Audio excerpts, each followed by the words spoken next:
যারা ক্লাস 12-এ পড়ছো অর্থাৎ উচ্চ মাধ্যমিক 2026, তোমাদের পরীক্ষা দুটো ভাগে নেওয়া হবে, এটা অলরেডি তোমরা জেনে গেছো।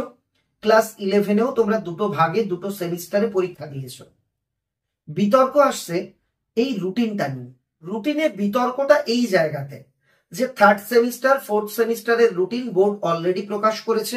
স্ক্রিনের ওপর আমি থার্ড সেমিস্টারের রুটিনটা তোমাদের দেখাচ্ছি। প্রথম উচ্চ মাধ্যমিকের পরীক্ষা সেপ্টেম্বরের প্রথম সপ্তাহতেই 8 তারিখে শুরু।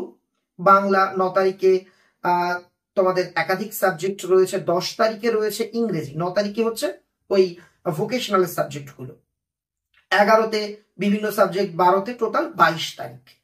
তার মানে আমরা রুটিনটা থেকে এই জিনিসটা দেখতে পাচ্ছি পুরো সেপ্টেম্বর মাস জুড়ে পরীক্ষা চলছে। বেশ বিতর্কের বিষয় সেটা হলো তোমরা এখনো বাংলা বই পাওনি, সংস্কৃত সিলেবাস কিছুদিন আগে দুম করে বদলেছে। এর মধ্যে প্রস্তুতি কিভাবে চলবে এবার দেখে নি।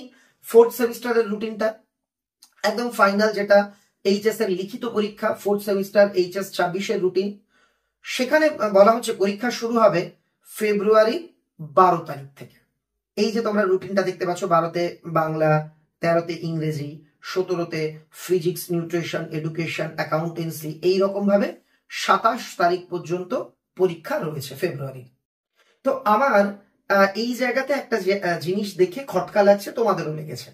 সেপ্টেম্বর মাস জুড়ে তোমাদের পরীক্ষা হলো, তারপর অক্টোবর, আমি যাই বলি না কেন বাঙালির সবচেয়ে বড় উৎসব দুর্গাপুজো, সেটাতে আমরা সবাই মত্ত থাকবো।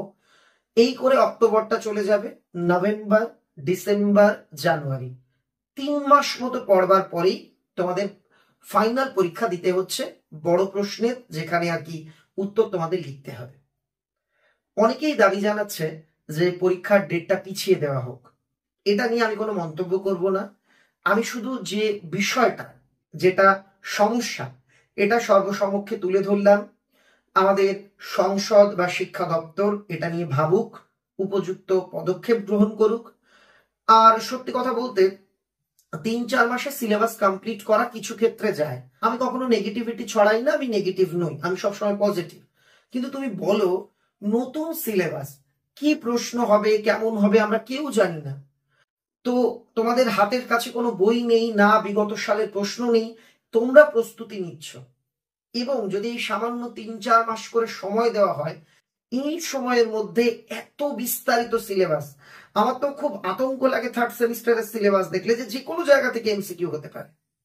তারপরে আবার ফোর্থ সেমিস্টার, যেখানে অনেক লিখতে হবে, তোমাদের নোটস করতে হবে, আর্টসের সাবজেক্ট এমনকি সায়েন্সের সাবজেক্টের ক্ষেত্রেও।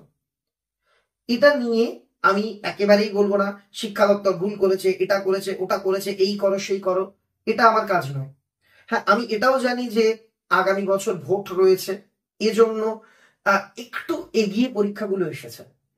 তো যদি একান্তই পরীক্ষা এগিয়ে আনতে হয়, ছাত্রছাত্রীদের জন্য বিকল্প ব্যবস্থা করা হোক, ছাত্রছাত্রীরা যাতে ভালোভাবে পরীক্ষা দিতে পারে, উপযুক্ত study materials, model test paper, model কোশ্চেনের বুক, প্র্যাকটিস বুক, এগুলো তাদের জন্য প্রকাশ করা হোক, বা তাদের জন্য অন্তত পক্ষে কিছু একটা ব্যবস্থা করা হোক যাতে দ্রুত সিলেবাস কমপ্লিট করা যায়। থার্ড সেমিস্টার স্কুলে একটা দিন ক্লাস পর্যন্ত হয়নি এখন, গরমের ছুটি। গরমের ছুটির পর স্কুল খুললেই যে হাতে বই পাবে তারও কোনো নিশ্চয়তা নেই। বাংলা ইংরেজিতে ফেল করলে তো মানে ফেল হয়, সেটা তোমরা জানো, ফোর্থ সাবজেক্ট থাকলেও বাঁচা যায় না। তো এইরকম একটা শাঁখের করাতের মতো সিচুয়েশনে ছাত্রছাত্রীরা দাঁড়িয়ে, এই জায়গায় দাঁড়িয়ে বিকল্প কি হতে পারে, তোমার ভাবনা কি আমাকে লিখে জানিও। কেউ বলতে পারো সিলেবাস রিডিউসের কথা, কেউ বলতে পারো পরীক্ষাটাকে কিছু না হোক মিনিমাম 10-15 দিন পিছনোর কথা, কেউ বলতে পারো ছাত্রছাত্রীদের জন্য উপযুক্ত স্টাডি ম্যাটেরিয়ালস এর কথা, কেউ বলতে পারো ছাত্রছাত্রীদের জন্য এক্সট্রা ক্লাসের কথা, বা অন্য তোমার মাথায় যা আছে আমায় লিখে জানিও। এটুকুই ছিল, যেহেতু সবাই এই রুটিন নিয়ে আমার মতামত জানতে চাইছিলে। আমি এটা যদি চলতি সিলেবাস হতো 4-5 বছর বা 3-4 বছর এতে পরীক্ষা হয়ে গেছে, আমি বলতাম ঠিক আছে 3-4 মাসের মধ্যেও সিলেবাস কমপ্লিট করিয়ে দেওয়া যায়, যথেষ্ট। কিন্তু কেমন প্রশ্ন হবে, প্রথমবার কি করবে, আমরা কেউ জানি না, অথচ হাতের সময়টাও অল্প, বিস্তারিত ব্যাখ্যা করে ছাত্রদের বুঝিয়ে বুঝিয়ে সেটা রপ্ত করানোর অবকাশও কম। এই জায়গাটাতেই মূল চিন্তার বিষয়। তোমার মতামত আমাকে লিখে জানিও। বক্তব্য সমর্থন করলে ভিডিওটাকে শেয়ার করে সকলের কাছে পৌঁছে দিও, যাতে ঊর্ধ্বতন কর্তৃপক্ষের কাছেও ভিডিওটা পৌঁছয়, বার্তাটা পৌঁছয়, তোমাদের দাবিটা পৌঁছয়, তোমাদের কমেন্টস গুলো পৌঁছয়, সেটার ব্যবস্থা করে দিও। সবার জন্য অনেক অনেক শুভেচ্ছা।